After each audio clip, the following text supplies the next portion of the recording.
Anies Baswedan akan kembali maju menjadi calon gubernur DKI Jakarta pada Pilkada 2024 mendatang.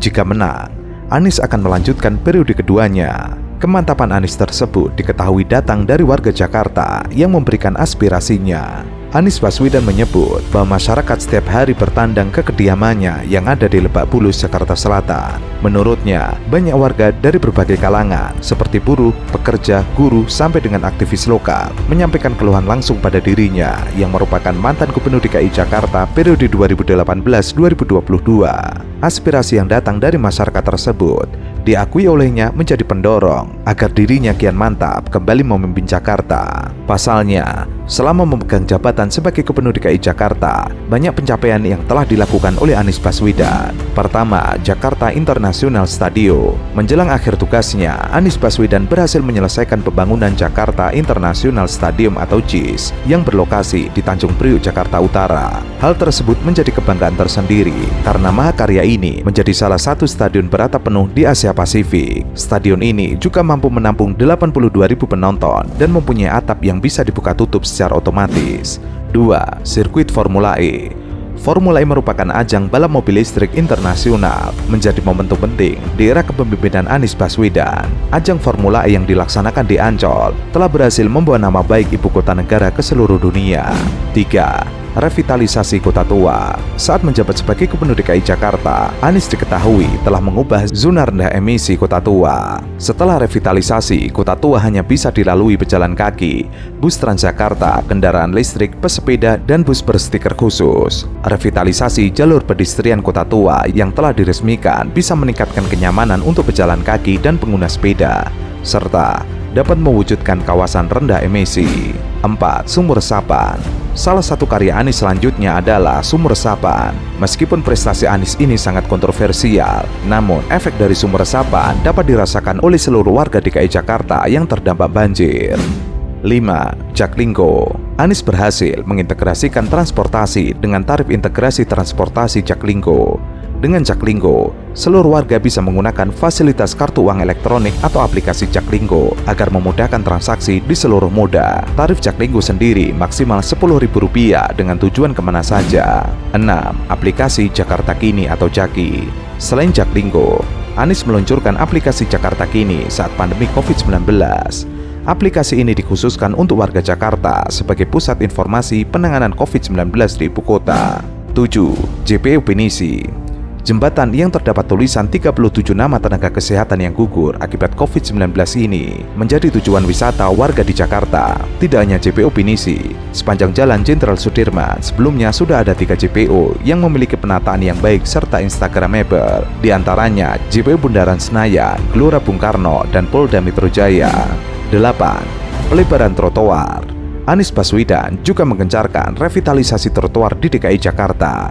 Hal tersebut bisa dilihat dari sejumlah ruas jalan trotoar yang kini sudah menjadi lebih lebar daripada sebelumnya. Penataan ini juga dilengkapi oleh berbagai fasilitas seperti CCTV, Satpol PP, bahkan disediakan juga pelican crossing. 9. Pembangunan jalur sepeda. Anies juga gencar melakukan pembangunan jalur sepeda. Ia menargetkan tersedianya 535 km jalur sepeda pada tahun 2026 di Jakarta. Kebijakan tersebut sesuai dengan peraturan gubernur yang ditandatangani pada 10 Juni 2022, yakni Pergub nomor 25 tahun 2022 tentang rencana pembangunan daerah DKI Jakarta tahun 2023-2026. 10. Revitalisasi Simpang 5 Pasar Senen. Pemprov DKI Jakarta berhasil menyelesaikan revitalisasi Simpang 5 Pasar Senen dengan menggunakan 4 skala prioritas pembangunan transportasi berbasis jalan raya di Jakarta, yakni pejalan kaki, pesepeda, kendaraan bebas emisi, angkutan umum, dan kendaraan pribadi. 11. Menggratiskan PBB di bawah Rp2 miliar. Saat era Gubernur DKI Jakarta Anies Baswedan, ada kebijakan yang tertuang dalam Peraturan Gubernur Nomor 23 Tahun 2022 tentang kebijakan penetapan dan pembayaran pajak bumi dan bangunan perdesaan dan perkotaan sebagai upaya pemulihan ekonomi tahun 2022. 12. Kampung Susun Akuarium. Saat hari ulang tahun RI ke-76, Anies Baswedan meresmikan Kampung Susun Akuarium. Pemprov DKI Jakarta telah menyelesaikan pembangunan 2 blok dari 5 blok hunian Kampung Susun Akuarium, yakni Tower Blok B dan D, serta para warga Kampung Akuarium bisa menempati hunian layak tersebut. 13. Flyover Tapal Kuda. Proyek yang juga dibangun saat masa kepemimpinan Anies Baswedan adalah 2 flyover Tapal Kuda yang berada di Lenteng Agung dan Pasar Minggu, Jakarta Selatan. Kedua flyover tersebut dibangun sebagai sarana putar balik kendaraan dari dan ke arah Pasar Minggu atau Depok agar pengendara tidak harus melintas di perlintasan kereta api. Tidak hanya itu, jalan layang juga dibangun untuk mengurai kemacetan di sepanjang jalan Tanjung Barat Raya, Jakarta Selatan. 14. Kampung Susun Bayam. Di masa kepemimpinan Anies Baswedan, masyarakat Kampung Bayam dibangunkan hunian untuk warga Kampung Bayam yang rumahnya tergusur akibat pembangunan Jakarta International Stadium. Namun, saat Anies Baswedan purna dari tugasnya, penggantinya Heru Budi Hartono tidak kunjung memberikan kunci tersebut kepada warga yang berhak menerima. 15. Revitalisasi Pusat Kesenian Jakarta, Taman Ismail Marzuki. Anies Baswedan melakukan revitalisasi Taman Ismail Marzuki sebagai wadah bagi seluruh pegiat seni dan budaya agar bisa melahirkan karya-karya besar di kemudian hari. Anies berharap revitalisasi Taman Ismail Marzuki dapat dimaknai bahwa dari Indonesia agar hadir seniman-seniman hebat mewakili Indonesia di gelanggang dunia. 16. Anies Baswedan juga membangun Simpang Temu Lebak Bulus yang menjadi akses penghubung bagi para pejalan kaki menuju titik transit multiroda dari stasiun MRT menuju Transit Plaza dan sebaliknya. Hal itu akan membuat warga Jakarta lebih nyaman saat menggunakan transportasi umum. 17.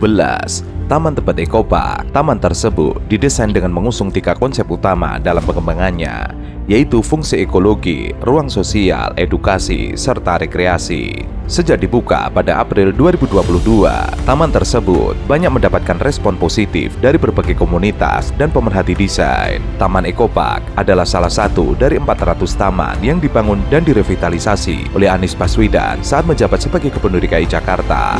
18. Merenovasi Taman Makam Tokoh Bangsa di tempat pemakaman umum Karet Bifak, Tanah Abang, Jakarta Pusat. TMTB Karet Bifak merupakan bagian dari 100 taman maju bersama yang direnovasi oleh Anies Baswedan. TPU Karet Bifak banyak menjadi tempat peristirahatan terakhir para tokoh di Jakarta. Hal ini karena banyak dari mereka hidup dan berkarya di Jakarta. Oleh karena itu, TMBT dapat menjadi sarana publik bagi peziarah atau pengunjung untuk mendapatkan inspirasi dari kisah hidup mereka. Adapun TMTB Karet Bifak dilengkapi dengan berbagai fasilitas sebagai sarana bagi peziarah atau pengunjung. Sebut saja galeri TMTB yang dapat digunakan sebagai wadah berdiskusi dan bertukar gagasan terkait perjalanan tokoh bangsa terkait di lokasi pemakaman tersebut. 19. Merenovasi Taman Literasi Martha Christina Tiahahu di Blok M. Satu lagi ruang ketiga sebagai ruang publik hadir di tengah-tengah kota Jakarta, yakni Taman Literasi Martha Christina Tiahahu. Taman hasil revitalisasi ini diresmikan oleh Gubernur DKI Jakarta, Anies Baswedan. Taman ini sesungguhnya telah berdiri sejak tahun 1948 pada masa awal kemerdekaan. Taman yang dikenal dengan Taman Martha Tiahahu ini dirancang mengusung konsep landscaper dengan menyamarkan bangunan pada area taman menjadi kesatuan landscape taman, sehingga secara visual yang terlihat dari jalan adalah tutupan area hijau pada taman. 20. Merevitalisasi Kampung Gembira Gembrong. Anies Baswedan membangun 136 unit rumah yang dibangun di Pasar Gembrong, menggantikan tempat tinggal korban kebakaran. Pembangunan tersebut diketahui karena kebakaran hebat melanda Pasar Gembrong. Pada saat itu, sebanyak 450 keluarga atau sekitar 1.000 jiwa terdampak kebakaran tersebut. 21. Membangun Kampung Susun ex Kampung Bukit Duri. Kampung Susun yang dibangun di lahan seluas 4.000 meter persegi ini adalah korban gusuran di era kepemimpinan mantan Gubernur DKI Jakarta Basuki Cahayapurnama. Pembangunan Kampung Susun produktif tumbuh cakung ex Bukit Duri dimulai pada 7 Oktober 2021. Proses pengerjaan membutuhkan waktu selama 10 bulan. Satu unit berukuran 36 meter persegi dengan ketinggian plafon mencapai 4,3 meter. 22. Merevitalisasi kawasan cagar budaya Monas. Gubernur DKI Jakarta merevitalisasi Monumen Nasional atau Monas untuk menjaga keberadaan cagar budaya. Tujuannya menambah rasio atau perbandingan ruang hijau yang berada di kawasan tersebut. Rancangan revitalisasi ini sudah ada sejak dulu mengikuti aturan keputusan Presiden Indonesia tahun 1995. Pembangunan revitalisasi Monas dimulai dari pembangunan Plaza Selatan. Area ini dikembalikan bentuknya sesuai dengan Kepres nomor 25 tahun 1995 tentang penataan kawasan Medan Merdeka.